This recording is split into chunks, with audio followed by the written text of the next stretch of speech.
വെളിപാട് 3:20 നമ്മളങ്ങനെ കാണുന്നില്ലേ, പണ്ട് നമ്മുടെ വീടിൻ്റെയൊക്കെ കട്ടിളപ്പടിയിലൊക്കെ അടിച്ചു വെച്ചിരുന്ന വചനങ്ങളൊന്നായിരുന്നു, ഇതാ ഞാൻ വാതിൽക്ക് വന്ന് മുട്ടുന്നു. അത് ശരിക്കും ചിന്തിക്കണം. നമ്മുടെ ബെനഡിക്റ്റ് പാപ്പയൊക്കെ പറഞ്ഞിരുന്ന ഒരു കാര്യമുണ്ട്. ബെനഡിക്റ്റ് പാപ്പ മാത്രമല്ല, പണ്ട് കാലത്ത് നമ്മുടെ ഒരു വലിയ വിശുദ്ധൻ, വലിയൊരു ചിന്തകനായിരുന്നു വിശുദ്ധ ആംബ്രോസ്. നമ്മൾ തീർച്ചയായിട്ടും കേട്ടിട്ടുണ്ടാവും വിശുദ്ധ ആംബ്രോസിനെ കുറിച്ച്.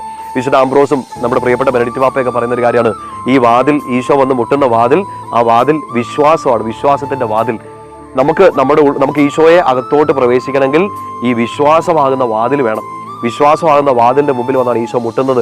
നീ ഇപ്പോഴും സ്നേഹിക്കുന്നുണ്ടോ, നീ ഇപ്പോഴും വിശ്വസിക്കുന്നുണ്ടോ എന്ന് എല്ലാ ദിവസവും നമ്മളോട് ചോദിക്കാണ്. വാതിൽ തുറന്നു കൊടുക്കണം. തുറന്നു കൊടുക്കുന്നത് എങ്ങനെയാണ്? ഈശോയെ, എന്നാ സംഭവിച്ചാലും ഐ ബിലീവ് ഇൻ യു, ഞാൻ നിന്നെ വിശ്വസിക്കുന്നു. ചിലപ്പോൾ നമ്മൾ ഉദ്ദേശിച്ച രീതിയിലൊന്നും കാര്യങ്ങൾ പോകുന്നുണ്ടാവില്ല.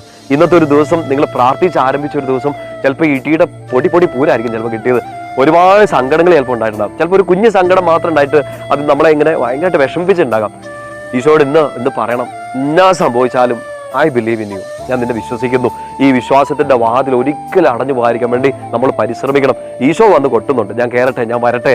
വചനം വാഗ്ദാനം ചെയ്യുന്നത് എന്താണെന്നറിയോ? വെളിപാട് 3:20, ആരെങ്കിലും ഈ വാതിൽ തുറന്നു കൊടുത്താൽ ഈശോ ഉള്ളിലോട്ട് പ്രവേശിക്കും, അവനോടൊപ്പം ഭക്ഷിക്കാനിരിക്കും. എന്ന് വെച്ചാൽ നമ്മുടെ കൂടെ ഇരുന്ന് ഫുഡൊക്കെ അടിച്ച് ഈശോ ഭയങ്കര സ്നേഹത്തോടെ, എന്ന് വെച്ചാൽ അത്രയും ക്ലോസ് ആയൊരു പ്രസൻസ്, അത്ര അടുത്തൊരു സാന്നിധ്യം ഈശോ നമുക്ക് തരുമെന്ന് പറയണേ. എന്ത് വേണം? വിശ്വാസം. എന്തെങ്കിലുമൊക്കെ കിട്ടുമെന്നുള്ളൊരു വിശ്വാസമല്ല, ഇതൊക്കെ നടക്കും എന്നുള്ളൊരു വിശ്വാസമല്ല. Believe in Jesus. ഈശോയിൽ വിശ്വസിക്കുക.